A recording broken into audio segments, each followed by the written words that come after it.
नमस्कार, स्वागत है आप सबका राजनीति के इस अखाड़े में। मेरा नाम है अजय सेतिया। मित्रों, पंजाब की आबो हवा बदल रही है। 10 साल पहले जो हरियाणा में हुआ था वह अब पंजाब में होने जा रहा है। 10 साल पहले कोई सोच नहीं सकता था कि हरियाणा में भारतीय जनता पार्टी की सरकार बन सकती है। या तो देवीलाल की पार्टी की सरकार बनती थी या फिर कांग्रेस की सरकार बनती थी। सरकार देवीलाल की पार्टी की बने या फिर कांग्रेस की बने, मुख्यमंत्री जाट होता था। एक आध वक्त को छोड़ दें जब भजनलाल मुख्यमंत्री बने थे जो कि बिश्नोई थे। अदरवाइज या तो हुड्डा बनेंगे या देवीलाल बनेंगे या चौटाला बनेंगे। भारतीय जनता पार्टी तो 8-10 विधायकों और 1-2 सांसदों की पार्टी थी। वही हाल पंजाब का है। पंजाब में तो भाजपा बल्कि 1-2 विधायकों और 2-3 सांसदों की पार्टी है। लेकिन जो 10 साल पहले हरियाणा में हुआ वही अब पंजाब में होने जा रहा है। हरियाणा में भारतीय जनता पार्टी देवीलाल की पार्टी का दुमछल्ला थी, तो पंजाब में प्रकाश सिंह बादल की पार्टी का यानी अकाली दल का दुमछल्ला थी। मोदी ने पहले हरियाणा में देवीलाल के परिवार से भाजपा का पिंड छुड़वाया और अब पंजाब में बादल परिवार ने खुद ही पिंड छोड़ दिया। कृषि कानूनों के खिलाफ जो किसान आंदोलन हुआ उससे डरकर अकाली दल ने एनडीए छोड़ दिया था। उसके बाद कोशिश तो कर रही है, लेकिन अब भाजपा नहीं मान रही, क्योंकि पिछले कुछ दिनों में भाजपा का ग्राफ पंजाब में बड़ी तेजी से ऊंचा हुआ है। भाजपा के लिए जैसा जातीय समीकरण 10 साल पहले हरियाणा में बैठा था, ठीक वैसा ही अब पंजाब में बैठ रहा है। पंजाब में आम आदमी पार्टी का उभरना भारतीय जनता पार्टी के लिए वरदान बन गया है।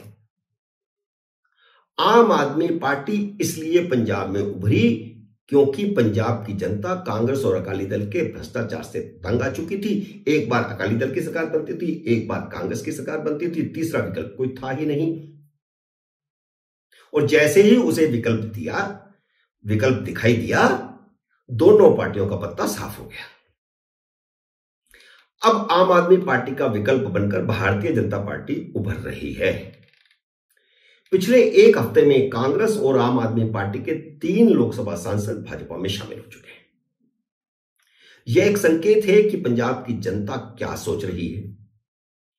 पटियाला की सांसद प्रणीत कौर, उन्हें तो खैर भारतीय जनता पार्टी में शामिल होना ही था, क्योंकि उनके पति पूर्व मुख्यमंत्री अमरेंद्र सिंह पहले ही भारतीय जनता पार्टी में शामिल हो चुके हैं और यह तय था कि लोकसभा चुनावों की घोषणा होते ही वह भी भारतीय जनता पार्टी में आ जाएगी और पटियाला से भारतीय जनता पार्टी की उम्मीदवार होगी। लेकिन हैरानी तब हुई जब लुधियाना के सांसद रवनीत सिंह बिट्टू भाजपा में शामिल हो गए। रवनीत सिंह बिट्टू कांग्रेस के पूर्व मुख्यमंत्री बेअंत सिंह के पोते हैं और बेअंत सिंह की मुख्यमंत्री रहते हुए बम फोड़ करके हत्या की गई थी और उस बम विस्फोट में जो सचिवालय में हुआ था उसमें 17-18 लोग मारे गए थे। तो यह बलिदानी परिवार के वारिस रवनीत सिंह बिट्टू जो लुधियाना से सांसद है, वह कांग्रेस छोड़कर भाजपा में शामिल हो गए। और उनको तो छोड़िए, जालंधर से आम आदमी पार्टी के सांसद सुशील कुमार रिंकू वह भी भाजपा में शामिल हो गए। वह सिर्फ 6-8 महीने पहले कांग्रेस छोड़ करके आम आदमी पार्टी में गए थे। उपचुनाव हुआ जालंधर का, वहां से वह जीते और कुछ महीनों के बाद ही उनको एहसास हो गया कि वे गलत जगह पर हैं। और जब से केजरीवाल गिरफ्तार हुए हैं तब से पंजाब में, खासकर दिल्ली में तो ऐसा अभी देखने को नहीं मिला, लेकिन पंजाब में आम आदमी पार्टी में अंदर ही अंदर सुगबुगाहट हो रही है। रिंकू ही नहीं, एक विधायक भी, आम आदमी पार्टी का विधायक जालंधर का ही, वह भी भाजपा में शामिल हुआ है। तो आने वाले दिनों में कुछ और भी हो सकता है। और ये जो 3 सांसद कांग्रेस छोड़कर और आम आदमी पार्टी को छोड़ करके भाजपा में शामिल हुए हैं, ये सब जीते हुए सांसद हैं और जनता की नब्ज को समझते हैं। इन तीनों सांसदों को लगा होगा कि वे कांग्रेस और आम आदमी पार्टी की टिकट पर नहीं जीत सकते, लेकिन भाजपा की टिकट पर जीत सकते हैं, तभी इन्होंने अपनी अपनी पार्टियां छोड़ी। तो यह एक संकेत है। सुशील कुमार रिंकू अभी ताजा ताजा कैसे? तो आम आदमी पार्टी का ग्राफ असल में बहुत तेजी से गिरा है। आम आदमी पार्टी 2 सालों में ही एक्सपोज हो गई है। अकाली दल सिखों की पार्टी जरूर मानी जाती है भी, लेकिन खालिस्तानी पार्टी नहीं मानी जाती। जबकि आम आदमी पार्टी पर खालिस्तानी पार्टी होने का ठप्पा लग गया है। कनाडा और अमेरिका से खालिस्तान का आंदोलन चलाने वाले गुरु पतवंत सिंह ने यह खुलासा करके आम आदमी पार्टी की पोल खोल दी है कि उन्होंने विधानसभा चुनाव के वक्त केजरीवाल को 134 करोड़ रुपया दिया था,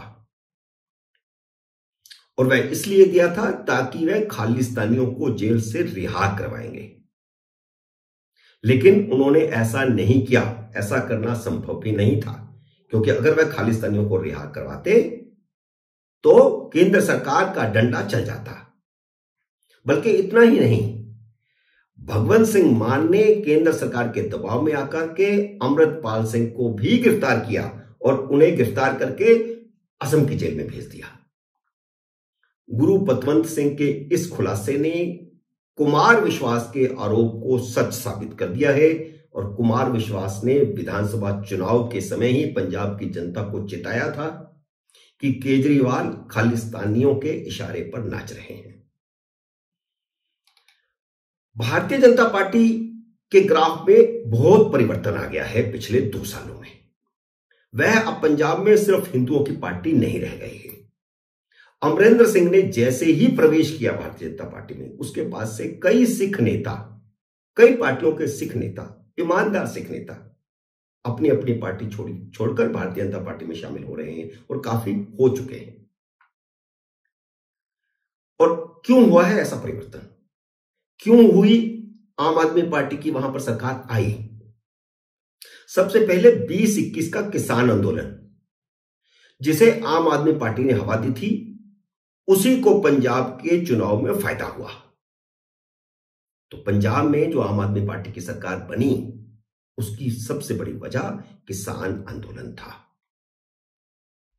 इस बार के किसान आंदोलन के पीछे भी आम आदमी पार्टी का हाथ था, और पंजाब के किसानों का आंदोलन पूरी तरह से फर्जी आंदोलन है, क्योंकि पिछले 5 साल में किसानों की सारी फसल सरकार ने एमएसपी पर खरीदी है।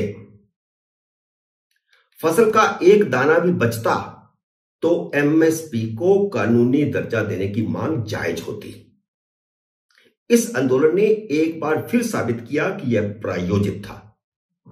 देश भर के किसानों को तो एमएसपी पर दाम नहीं मिलते, किसी भी फसल के नहीं मिलते।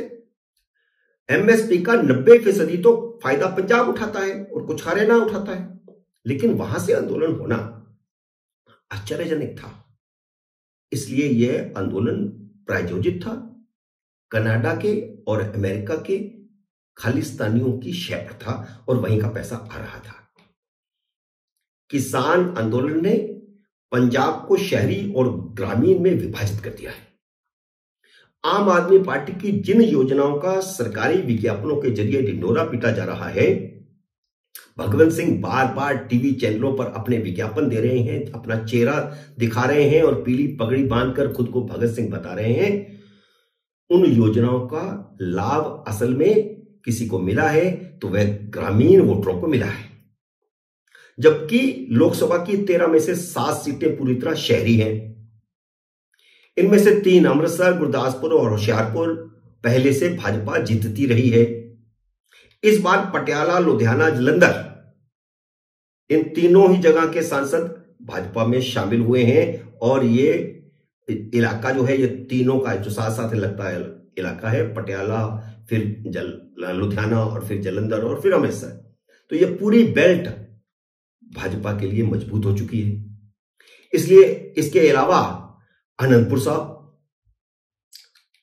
साहब भी शहरी सीट है, वहां भी भाजपा मजबूत हुई है, और वहां के सांसद मनीष तिवारी भी कभी भी भारतीय जनता पार्टी में शामिल हो सकते हैं। उनको पता है कि उनके इलाके में भाजपा मजबूत हो गई। भाजपा अगर लोकसभा की 13 में से 6-7 सीटें भी निकाल लेती है तो वह पंजाब की भविष्य की पार्टी है। अगला विधानसभा चुनाव भाजपा का होगा। मित्रों, उम्मीद है मेरा ये वीडियो आपको पसंद आया होगा। इसे लाइक और शेयर कीजिए। अगर आपने मेरे YouTube चैनल को अब तक सब्सक्राइब नहीं किया तो कृपया सब्सक्राइब करके अपना आशीर्वाद दीजिए। जल्द ही मिलते हैं अगले वीडियो में किसी अन्य विषय के साथ। तब तक नमस्कार।